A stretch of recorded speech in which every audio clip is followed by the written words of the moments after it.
Hi, my name is Patty, and this is how to use stepping stones to create a patio. Let's get into it.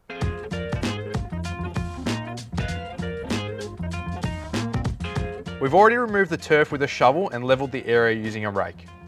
To determine your digging depth, first clear the space, then dig down enough to allow for 50 mil of road base, 20 to 30 mil of paving sand, plus the height of your pavers. This will ensure that your patio is level with the rest of your garden or lawn. If you don't have an existing edge to work to, it's important to create one. Install timber garden edging or a temporary timber frame around the perimeter. Measure and cut treated pine to length, use a string line to make sure it's straight, and secure it with stakes or steel posts and screws. This edging will define the patio, contain your materials, and give you a level frame to work within. Before you start spreading your base, mark your desired heights on the timber edging. For larger spaces, add a height peg in the center so you can check your levels throughout. Lay your road base or crusher dust evenly across the area, aiming for a depth of around 50 mil.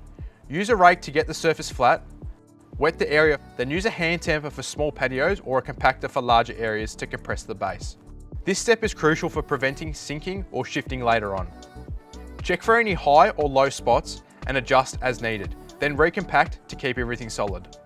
With the base compacted, set up screed rails. 25 mil is a good size to help get a consistent sand bed. Place them at either end of the area, and if it's large, add a center rail for accuracy. Spread a 20 to 30 millimeter layer of paving sand over the base, filling between the rails so it's slightly higher than the rail height. Use your screed to level the sand, then remove the rails, backfill the gaps and smooth the surface with a trowel. Now we're ready for stepping stones. We're using Tuscan Path bluestone stepping stones. These are made from natural stone, perfect for patios and outdoor entertaining areas. Because these pavers are large enough, we'll be dry laying them. If you're using a different style or smaller paver, you may need to set them on a mortar base for stability.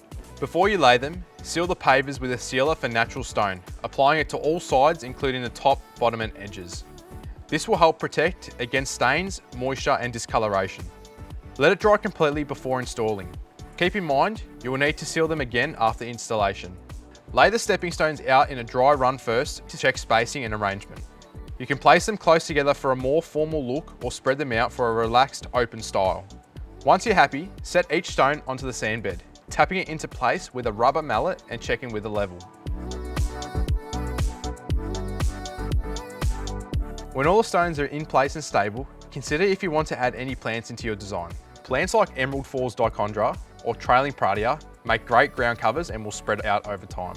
Choose where your plants will go, then fill the gaps with decorative pebbles.